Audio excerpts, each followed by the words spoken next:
I think I found one of the weirdest, most interesting nations to ever exist. The Central African Empire. When you usually think of an empire, you usually think of the 19th century, the peak of colonialism, weird facial hair, and crazy fashion. But the Central African Empire began and ended in the tensions of the Cold War. If you've heard of the Central African Empire before, you've probably heard that it was a country bankrupt by its leader's obsession with Napoleon, and not know much else about it. That's what I knew when I started making this video. I thought I was just going to talk about a stupid guy with a planet-sized ego who made his nation an international laughingstock. But after I did a little research, I saw that Emperor Bokassa used his power he gained to intimidate his population, feed his ego, and brutally stop any type of resistance against him. Calling him a monster is an understatement. Disclaimer: I'm really bad at pronouncing names, so sorry about that. And also, instead of saying Central African Republic and Central African Empire every time, I will just abbreviate them as the CAR and the CER. For a little background, the CAR is a landlocked African country with a very sparse population that during the scramble for Africa became a part of the French colonial empire. And around a century later, the French colonial empire collapsed and the CAR gained independence. And I also think you need some information about the emperor, Jean Patel Bokassa. Bokassa was born on the 22nd of February, 1921, in the south of the French colony of Umbagui-Chari of French Equatorial Africa. He was the son of a village chief who was forced to conscript people from his village to work for a French-owned logging company. When Bokassa was 6 years old, his father disobeyed French orders and released workers held hostage by the logging company. The French considered this act treason. They then arrested Bokassa's father, brought him in chains to the town square, and beat him to death.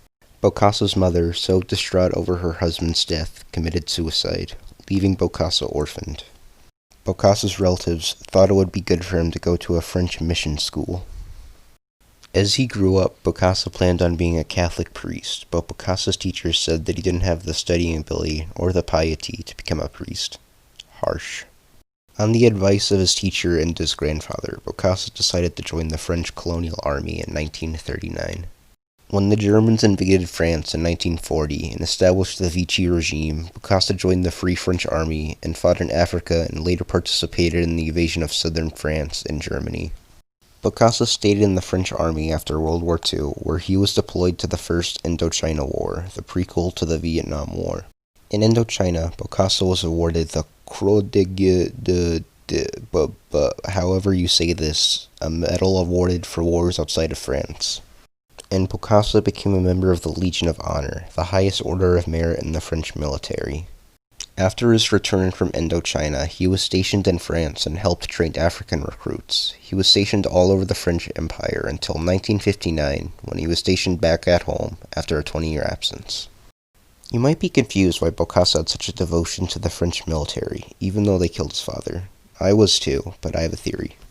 Due to Bokassa being orphaned at such a young age and spending most of his childhood at a French school, instead of most children who look up to and admire their parents, Bokassa looked up to and admired the French state. It even seems Bokassa has more respect for France than the CAR.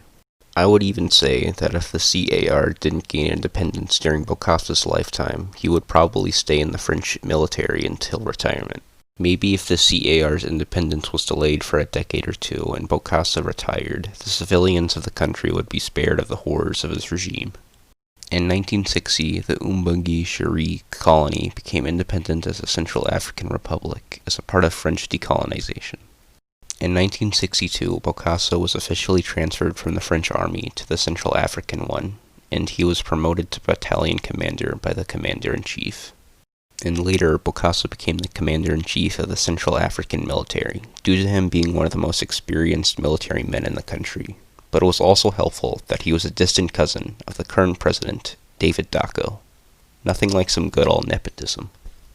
Bokassa wanted people to recognize his authority. He always went to public functions in full military regalia, and in government ceremonies he tried to stand as close to President Dacko as possible.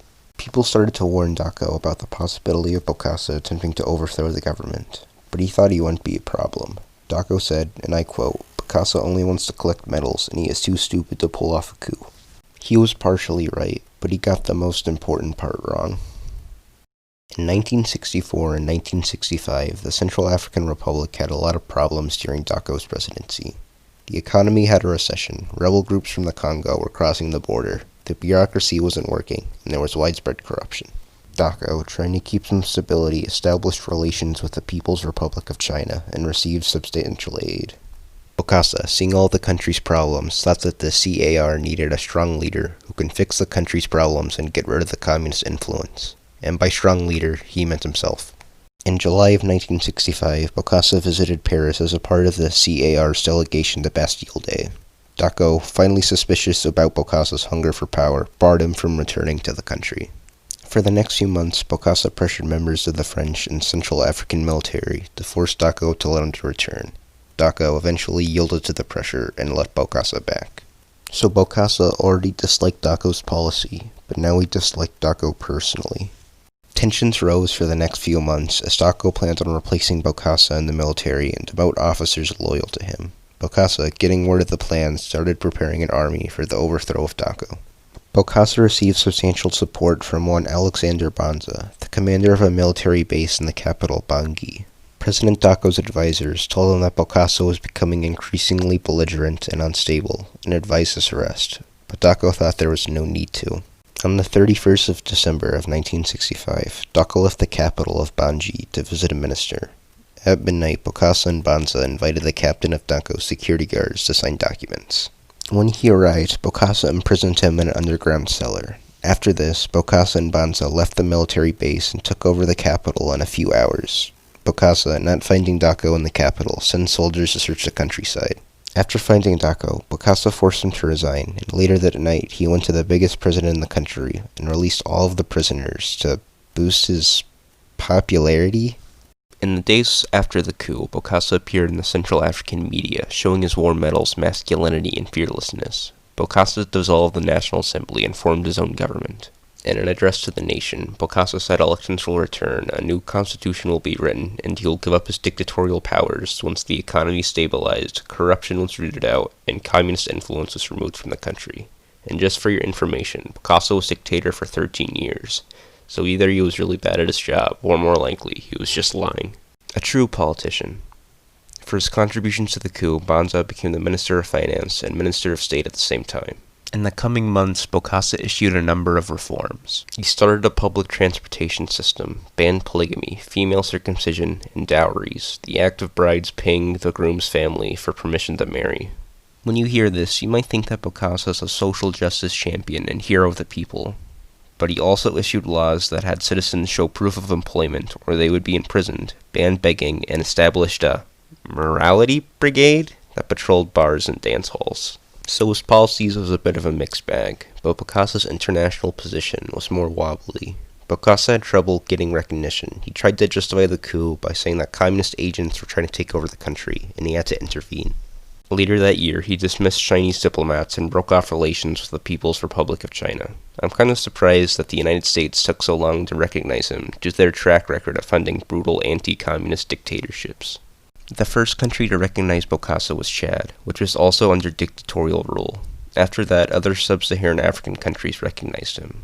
And after Bokassa threatened to withdraw from the franc monetary system, a neo-colonial scheme that France still runs to this day that you should look into, the French finally recognized him in 1966. Which was important because the French were the biggest aid giver to the CAR and the most influential country in West Africa, who often set up or overthrown dictatorships in their former colonies. But things weren't just smooth sailing after that. Bokassa's coup partner, Banza, began adamantly disagreeing with his extravagant spending and his dealing with the country's budget. As tensions rose, Banza tried to get support from his allies in the Central African military against Bokassa. Bokassa, realizing this, sent soldiers most loyal to Banza to the borders, and soldiers most loyal to him close to the capital. And in 1967, Bokassa managed to convince the French to protect him, and they sent 80 paratroopers to Bangui.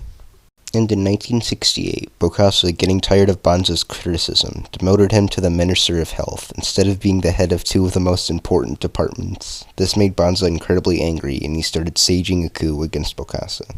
On April 8, 1969, Banza called one of his co-conspirators, saying he would launch the coup the next day. The co-conspirator then immediately called Bokassa and told him how Banza was going to overthrow him.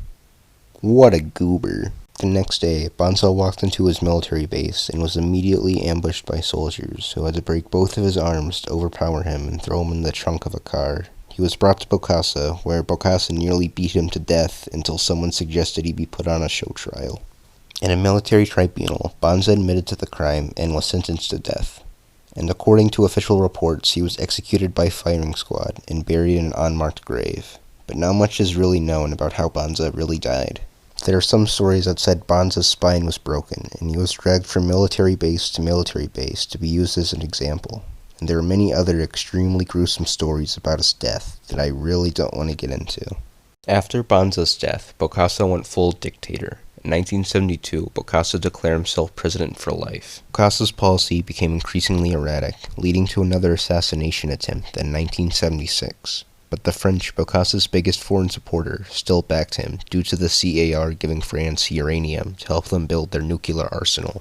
In 1976, Bokassa went full megalomaniac.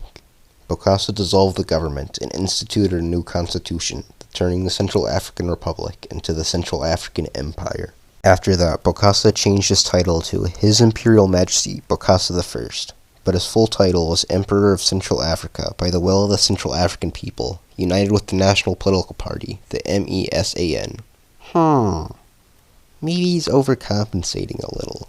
Bokassa organized a coronation ceremony that ended up costing $20 million, or $80 million with inflation, or a third of the CER's annual budget. Instead of Bokassa's coronation and empire being based around an old African empire, he based it heavily on Napoleon. He even invited the Pope to coronate him like the Pope coronated Napoleon, but the Pope obviously refused. If I had to guess why Bokassa was so obsessed with Napoleon, I'd say that it's most likely that during his time with the French military, Bokassa fell in love with stories of Napoleon and the French Empire. Bokassa has been quoted saying he was deep respect for Napoleon and saw him as the perfect leader. So basically, Bokassa was a huge Napoleon fanboy. The ceremony needed 240 tons of food and beverages. Bokassa's throne was a $2.5 million, 2-ton golden statue of an eagle. He spent hundreds of thousands of dollars on French-made royal wear. He had a $2 million golden French-made crown. And since the CER was an incredibly impoverished country, the cost of the ceremony was seen as insulting in Central Africa and abroad, and that Bokassa was incredibly greedy and vain. And obviously, making yourself a monarch isn't as popular in the 1970s as it was in the 1800s. Okay, for this part of the video, I'm going to talk about things Bokassa did during his rule that I think were too messed up or weird not to bring up, but didn't fit anywhere else. For example, even though Bokassa was planning on being a Catholic monarch and wanted to be coronated by the Pope, when the dictator of Libya, Gaddafi, visited the CAR just a few months before the coronation, Bokassa officially converted to Islam to try and gain more aid and support from Libya, who were at the time trying to spread Islamic influence in sub-Saharan Africa. But after Bokassa figured out that Libya wouldn't give substantial aid to the CAR, he quietly converted back to Catholicism. Another bad quality about Bokassa was that he was a womanizer. Despite being a devout Catholic, Bokassa had 19 wives and several mistresses. The most interesting story I could find of Bokassa not being able to keep it in his pants was when he was deployed in Indochina, he fathered a child. He left the child named Martine in Indochina when he got deployed elsewhere. Bokassa later tried to find his daughter, when a girl whose name was Martine, who was of half Asian, half African descent, came forward, and Bokassa immediately adopted her. But then another girl came forward and said that she was his daughter, and her claim was more legitimate. So Bokassa adopted her too. So Bokassa had 2 Vietnamese daughters walking around, and I looked everywhere, and I haven't seen any proof that either of them were his daughter. Going back on topic, Bokassa justified his coronation by saying it'll make the CER stand out on the international stage. It did, but in the wrong way. Bokassa's ceremony gained international attention, and most of it was very negative. People rightfully ridiculed the ceremony's huge waste of money, and with more eyes on Bokassa, people started unburying his various human rights violations and brutal repression of opposition. It was found out Bokassa would imprison ministers and their families if they disagreed with him. He had political opponents tortured, with some reports saying he participated in tortures personally. He would feed prisoners to crocodiles and lions, and even ordered the death of his opponents' children. And there were probably many other crimes he committed that were successfully covered up. So international hatred of Bokassa grew, and his biggest supporter, France, was starting to get in hot water. The final straw came in 1979, when school students around the country protested having to wear mandatory school uniforms. The uniforms had images of Bokassa on them and costed hundreds of dollars that were only sold by a firm owned by Bokassa's family. The armed forces were called to put the protest down. Many children were arrested and over 100 were killed. There are even some reports that Bokassa would show up to prisons and personally beat children to death. After news of the atrocity made it to France, they brought soldiers to neighboring Gabon and Chad, preparing to overthrow Bokassa. France dropped paratroopers into the Central African capital to restore President Dako, who was in exile in Europe after he resigned. Bokassa, who was on a state visit to Libya at the time, fled to the Ivory Coast. In a bloodless coup, Dako proclaimed the end of the Central African Empire and the revival of the Central African Republic. Bokassa spent 4 years in the Ivory Coast until he was allowed to take asylum in France due to his military service in the French military. Come on, France, you overthrew him, but you let this child murderer live free in your country?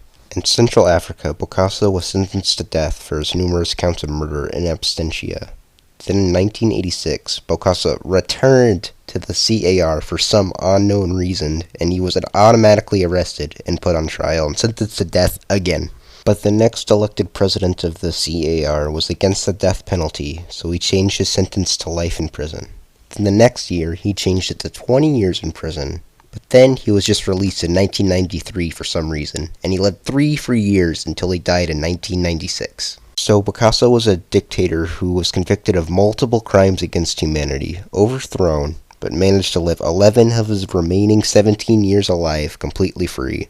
So I guess the moral of the story is that if the powerful decides that a person shouldn't be punished, no matter how cruel or despicable their deeds are, that they can live completely free and there isn't anything the average person can do about it. Also, if you want to learn more about France's neo-colonial scheme in Africa, you should watch this video made by the Caspian Report, who explains it better than I ever could.